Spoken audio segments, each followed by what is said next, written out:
लोकसभा चुनाव की मतगणना लगभग अपने अंतिम चरण के दौर पर पहुंच चुकी है और सारी स्थितियां स्पष्ट होने में थोड़ा समय लगेगा, पर अभी तक जो सिनेरियो सामने आ रहा है उसके मुताबिक 400 पार की हवा निकल चुकी है। मंगलसूत्र, मटन, मुजरा और मुसलमान, यह फैक्टर सत्ता पर उल्टे पड़ चुके हैं। ध्यान काम नहीं आया और बीजेपी दिख रही है कि स्वयं के बलबूते पर 272 का जादुई आंकड़ा नहीं छू रही है। ऐसे में हमारे साथ अभी उपस्थित हैं मध्य प्रदेश कांग्रेस के महासचिव राकेश सिंह यादव जी और आम आदमी पार्टी के प्रदेश प्रवक्ता संजीव वैद्य जी। नमस्कार। हम इन चुनावों के परिणामों पर या रुझानों पर विश्लेषण करेंगे और विश्लेषण यह भी करेंगे कि कहां कहां किन किन जगह पर कमजोरी रह गई इंडिया गठबंधन की या विपक्ष की, जो वो पूरी तरह से मजबूती के साथ नहीं आ पाया। तो सबसे पहला प्रश्न राकेश सिंह जी आपसे है जी, क्योंकि आप मध्य प्रदेश कांग्रेस के महासचिव हैं। जी, मध्य प्रदेश में क्लीन स्वीप कर गई भाजपा, जी। क्या कहना चाहेंगे इस पे? देखिए, जो मध्य प्रदेश में सिनेरियो सामने आया है और हमें उम्मीद थी कि 3 से 4 सीट जो दिख रही है वो तो जीतेंगे, लेकिन वो सीट भी शायद संभव नहीं हो पा रही है। जो आंकड़े अभी आ रहे हैं, जितने वो आगे चल रहे हैं भाजपा के, तो कहीं ना कहीं ये लगता है कि संगठन में जो हमें ठीक करना थी बहुत सारी चीजें, उसमें हम सफल नहीं हो पाए। क्योंकि पूरे देश का अगर हम रिजल्ट देखते हैं तो इंडिया गठबंधन को काफी महत्व मिला है और हर जगह उनकी सीटें बढ़ी हैं। लेकिन मध्य प्रदेश में नुकसान तो सिर्फ ये है कि एक सीट बीजेपी के हमारे पास थी वो गई है, लेकिन 3 से 4 सीट जो बढ़ना थी वो एक बड़ा नुकसान दिखा है कि वो सीट बढ़ नहीं पाई और जो जीती हुई सीट थी वो भी हम कायम नहीं रख पाए। तो इसका पुनः मूल्यांकन किया जाएगा, सारी चीज़ों को फिर से नए सिरे से व्यवस्थित करना पड़ेगी, संगठन की हो, उनकी प्लानिंग्स हो, आगे हमारा बूथ लेवल तक की सारी एक्सरसाइज हो, ये नए सिरे से मध्य प्रदेश को करा जाएगा और फिर एक वापसी कांग्रेस पूरी ताकत से करेगी। तो मध्य प्रदेश में कांग्रेस की वापसी तो अब 5 वर्षों बाद ही होगी। 5 वर्ष कांग्रेस को ज्यादा कार्य करना पड़ेंगे, ज्यादा मेहनत करनी पड़ेगी। और अब चलते हैं हम संजीव जी वैद्य के पास। वैद्य साहब, अभी जो रुझान दिख रहे हैं, जो आ रहे हैं रुझान कट कट के, तो उसके अंदर काफी कश्मकश वाली स्थितियां सामने आ रही है। जी। क्योंकि संभावना यह जताई जा रही है कि एनडीए में से कुछ घटक दल टूटेंगे। जी। ऐसे में क्या खींचतान वाली सरकार बनेगी? देखिए, खींचतान वाली सरकार तो बीजेपी तो नहीं बना सकती, सरकार बनाने की स्थिति में नहीं है। क्योंकि देखिए, जब जहाज डूबता है तो सबसे पहले जो उनके जो साथी होते हैं वो सबसे पहले भागते हैं। जहाज में छेद हो चुका है और इवन बीजेपी को खुद ही मेजोरिटी प्राप्त नहीं हुई है। 272 के जादुई आंकड़े से बहुत पीछे है बीजेपी। और बीजेपी के साथ जो घटक दल थे, नीतीश कुमार, चंद्रबाबू नायडू, ये कहीं ना कहीं इनके भीतर भी तो महत्वाकांक्षा है। मोदी की तानाशाही में अभी तक तो रह रहे थे, लेकिन अब उनकी तानाशाही बीजेपी की खत्म हो चुकी है। तो जब भी किसी भी मूल पार्टी की जब वर्चस्व समाप्त होता है तो उनके साथ जो जुड़े हुए जो घटक दल होते हैं वो किसी नए आशियाने की तलाश में रहते हैं। तो नीतीश कुमार और चंद्रबाबू नायडू भी एक नए आशियाने की तलाश में है। तो आने वाले समय में मुझे लगता नहीं बीजेपी की सरकार बनेगी, और अगर बनेगी भी तो कुछ समय के लिए बनेगी। बाकी मौका जो है इंडिया गठबंधन को ही मिलेगा। निस्संदेह आने वाला जो समय है इंडिया गठबंधन का समय है। तो आने वाला समय इंडिया गठबंधन का समय, और ऐसे में कांग्रेस इस बार 100 के आंकड़े पर आई है कुछ चुनाव के बाद। तो राकेश जी, कांग्रेस 100 के आंकड़े पर आई है, तो इसमें महती भूमिका किसने निभाई? या तो मोदी जी के जो भाषण रहे उसने, या फिर राहुल गांधी की भारत न्याय यात्रा ने? देखिए, सबसे महत्वपूर्ण भूमिका तो राहुल गांधी जी की भारत न्याय यात्रा है, खड़गे जी का नेतृत्व है। क्योंकि जिस तरीके से पूरा चुनाव कांग्रेस ने प्लान करा, चाहे भारत जोड़ो यात्रा हो, खड़गे जी का अध्यक्ष बनना हो, या अन्य नेताओं को जो जवाब दी गई अलग अलग राज्यों में, और उसका तालमेल जो स्थानीय क्षेत्रीय दलों से किया गया, उनको महत्व दिया गया, वो रणनीति राहुल गांधी जी की थी और वो सफल भी हुई है। क्योंकि जब आप आपके छोटे दलों को महत्व नहीं देते हैं, जैसा कि मोदी जी ने इस बार किया कि उनके जो सहयोगी दल थे उनको दरकिनार करा, अकाली दल को बाहर फेंक दिया उन्होंने, इस तरीके से और छोटे दल उन्होंने दरकिनार किए। उसका खामियाजा उनको भुगतना पड़ा। वहीं कांग्रेस ने सभी दलों को सम्मान दिया। इंडिया गठबंधन में कई जगह आपने देखा होगा कि जो राष्ट्रीय स्तर पर गठबंधन है, लेकिन वहाँ प्रदेश स्तर पे आमने सामने चुनाव लड़े। ये सब रणनीति का हिस्सा था, क्योंकि अगर सब जगह एक साथ होकर लड़ते तो हो सकता था कि वोटों का पोलराइजेशन बीजेपी कर लेती और वो ज्यादा सीट गेन कर लेते। हर पिछले चुनाव में भी यही हुआ था, उसके पहले 14 के चुनाव में भी यही किया गया था। इन सबको काटते हुए प्रधानमंत्री जी ने जितनी बार ध्यान भटकाने की कोशिश करी देश की जनता का, कभी उन्होंने मंगलसूत्र करा, कभी मुसलमान आएंगे, गाड़ी छीन लेंगे, एक मकान आपका ले लेंगे, कभी अन्य मामलों पे वो धीरे धीरे बढ़ते गए, कभी खाने पे बढ़ते गए, मटन मछली से लेकर सारी चीजों की बातें करी, फिर मुजरे तक वो पहुंच गए। तो ये देश की जनता ने इन चीजों को स्वीकार नहीं करा। दूसरा, कांग्रेस ने जो टारगेट रखा था इन बातों को महत्व नहीं दिया। वो बार बार रोजगार के बातों पे अड़े रहे, जो योजनाएं थी उन पे बात करते रहे, जो आपने 9 साल को देश में क्या दिया वो सवाल पूछते रहे। तो ये स्ट्राइक हो गया जनता के बीच। जैसे ये स्ट्राइक हुआ तो मोदी जी के जितनी नाटक नोटंकी थी वो समाप्त हो गई, क्योंकि जिस तरीके से उन्होंने अपना बायोग्राफी बना के जनता के सामने पेश की थी कि वो देश के लिए जी रहे हैं, देश के लिए काम कर रहे हैं, उनका परिवार नहीं है, ये सब कुछ अब एक षड्यंत्र के रूप में साफ होता जा रहा है कि वो देश के लिए नहीं, वो कुछ लोगों के लिए ही जी रहे हैं, उनका ही काम करने के लिए काम करते हैं। यहाँ तक कि वो भारतीय जनता पार्टी के भी हितैषी नहीं है। अनेक भारतीय जनता पार्टी के नेताओं को उन्होंने गला दिया है, जो नेता आगे बढ़ना चाह रहे थे। अभी शिवराज सिंह चौहान जो मुख्यमंत्री थे प्रदेश के, उनके नेतृत्व में चुनाव बीजेपी जीती, उनको हटा के उन्होंने ऐसे व्यक्ति को बना दिया जिनका कोई लेन देन नहीं था, ना वो मुख्यमंत्री की रेस में थे। क्यों बनाया? कि यादव वोट मिल जाएंगे यूपी बिहार में, वो असफल हो गए। अब वो कितने दिन मुख्यमंत्री रहेंगे ये भी नहीं पता है कि आने वाले समय मध्य प्रदेश में क्या बदलाव होगा। तो मोदी जी की जो रणनीति थी, वो जो चाणक्य कहे जाते थे अमित शाह, उनकी चाणक्यगिरी अब धरी रह गई। वो पश्चिम बंगाल में असफल हो गए, जो उन्हीं के पास प्रभार था अमित शाह जी के पास। यूपी में असफल हो गए। अब योगी को कितने दिन मुख्यमंत्री रखेंगे, कब हटाएंगे, ये भी उनको तय करना रहेगा। दूसरी बात, मोदी की गारंटी की हार की जिम्मेदारी कौन लेगा? ये तो मोदी जी की गारंटी थी, उन्हीं के नाम पे चुनाव लड़ा गया, भाजपा का तो नाम भी नहीं था। तो अब उनको नैतिकता के नाते इस्तीफा देना चाहिए, सत्ता कुर्सी पकड़ के नहीं बैठना चाहिए। अमित शाह और मोदी नकार दिए गए हैं देश में। अब वो जितनी जल्दी पद छोड़ेंगे तो नया नेतृत्व बीजेपी में भी सामने आएगा, वो आगे की रणनीति तय करेगा। लेकिन अगर ये पकड़ के बैठे रहेंगे तो फिर अब और दुर्गति होना बीजेपी की तय है। तो ये रुझान आ रहे हैं संजीव जी, तो रुझानों के अंदर हम अगर टेक्निकल पॉइंट ऑफ व्यू देखें तो वोट ऑफ परसेंटेज ओवरऑल कहीं ना कहीं कुछ कम हुआ है। और जो हिंदी भाषी राज्य हैं, जो बीजेपी का गढ़ माने जाते हैं, उन हिंदी भाषी राज्यों में से ही बीजेपी को मुंह की खानी पड़ी है। आप यूपी के रुझान देख लीजिए, यूपी के अंदर काफ़ी उलटफेर हुए हैं, बिहार के अंदर भी कुछ उलटफेर हुए हैं, महाराष्ट्र में भी उलटफेर हुए हैं, राजस्थान जहाँ देखा जा रहा था, कहा जा रहा था कि बीजेपी बहुत अच्छा प्रदर्शन करेगी, वहाँ भी कांग्रेस ने अच्छा प्रदर्शन करा है। तो वोट ऑफ परसेंटेज क्या महत्व रखते हैं? देखिए, वोट ऑफ परसेंटेज इम्पोर्टेंस तो रखता है, और वोट ऑफ परसेंटेज कम हुआ है और इसका खामियाजा बीजेपी को भुगतना पड़ा है। लेकिन मैं आपको बता दूं, बीजेपी की पराजय का कारण सिर्फ वोट ऑफ परसेंटेज नहीं है। बीजेपी की पराजय का कारण है कि कांग्रेस के नेतृत्व में इंडिया गठबंधन ने जिस तरीके से काम किया है, जनता के सामने मुद्दों की बातें की हैं, जनता ने इन चीजों को सर माथे पर लिया है। जनता भी थक चुकी है इस प्रकार के सांप्रदायिकता की नीतियों से और बहलाने फुसलाने वाली बातों से, मूर्खतापूर्ण बातों से, मुजरे से, ध्यान से, इन सब चीजों से जनता जो है ना वाकिफ है, देखते कि थक चुकी है। और इंडिया गठबंधन ने मुद्दे की बात की और जनता ने यह भी देखा कि रूलिंग पार्टी भाजपा ने किस प्रकार विपक्ष के नेताओं को षड्यंत्रपूर्वक जेल में भेजा, सरकारी एजेंसियों का दुरुपयोग किया।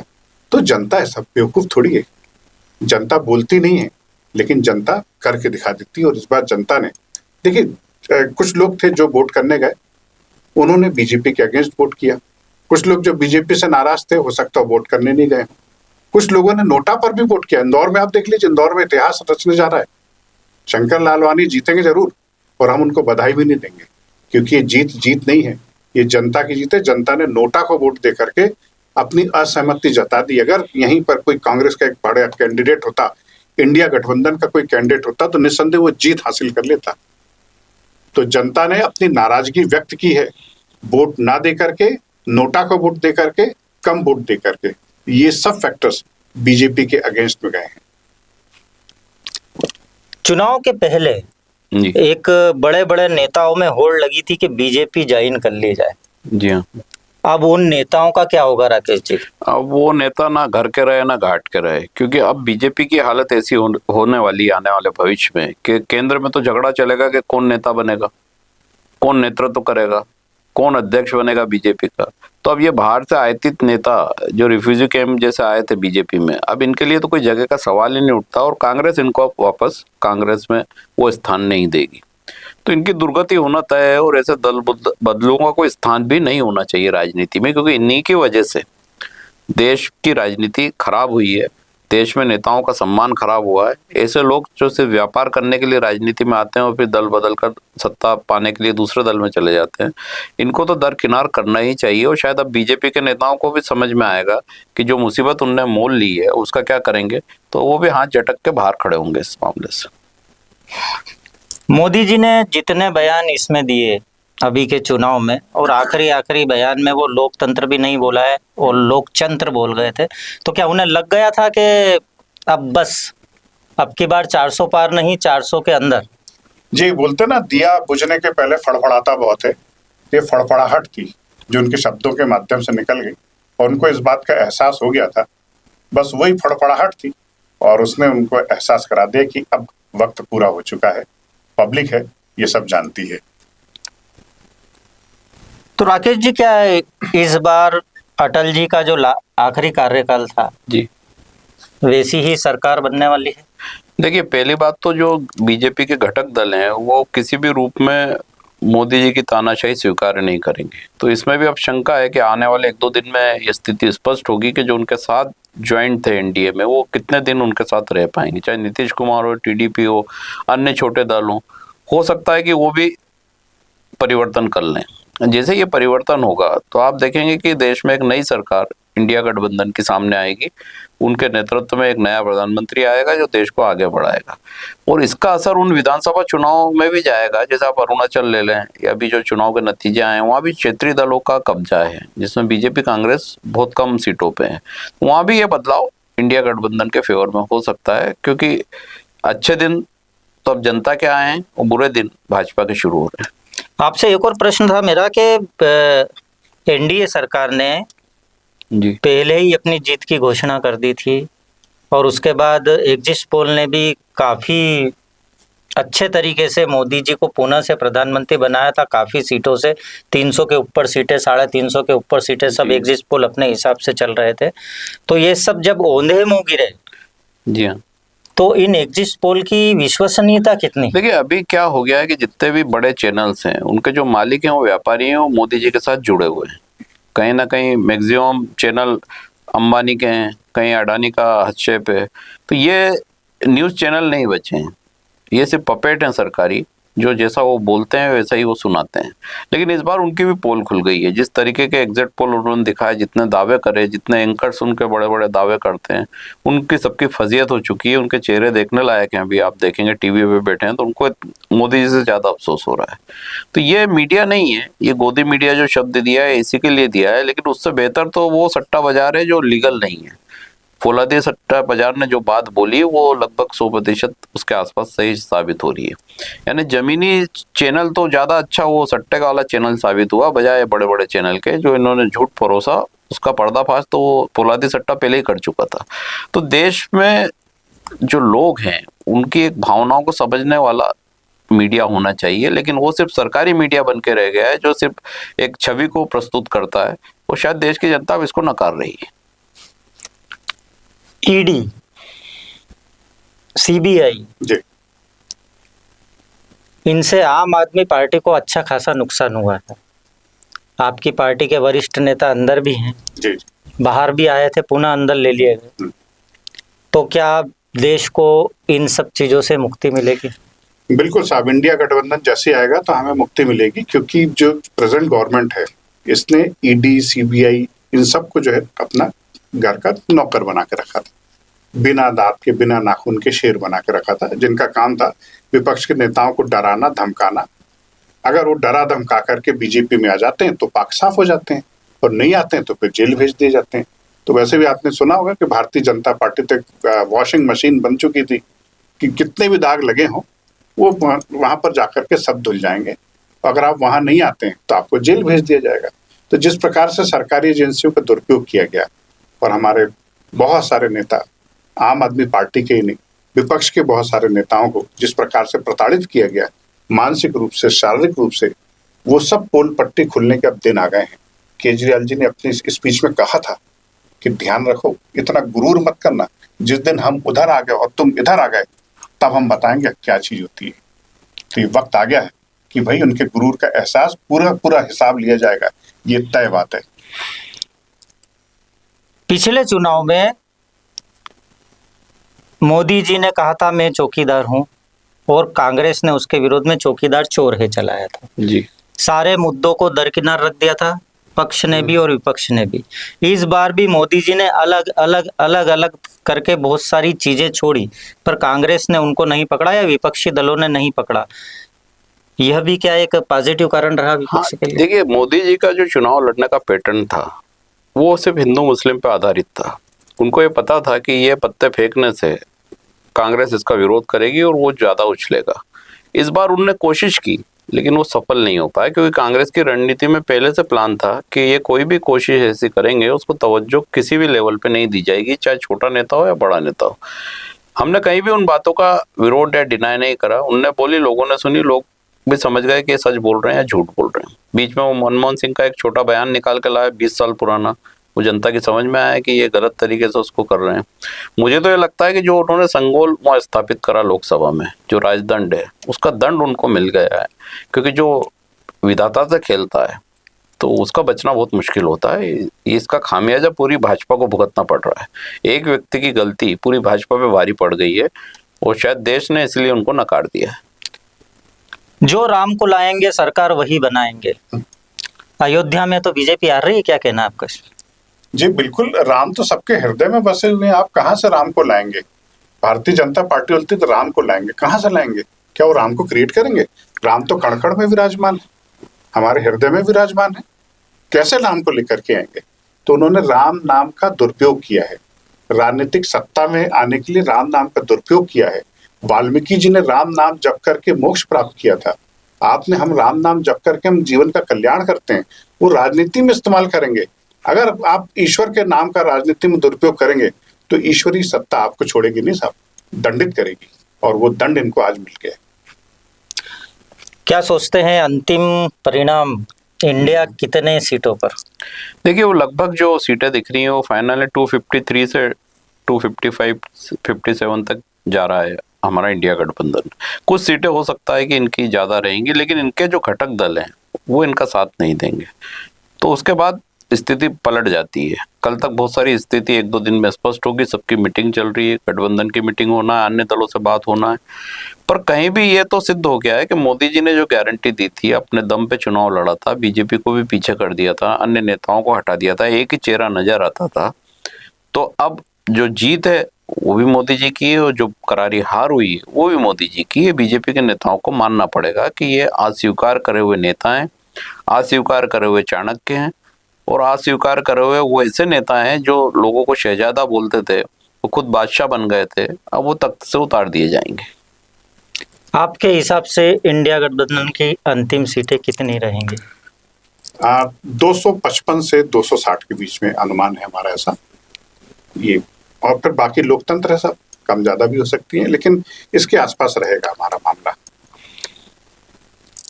255, 260, 250 और जिस प्रकार से रुझान आ रहे हैं, हम अगर 240 भी पकड़ लें और अगर घटक दल टूटते हैं तो यहाँ एनडीए गवर्नमेंट को बहुत बड़ा खतरा उत्पन्न हो जाता है।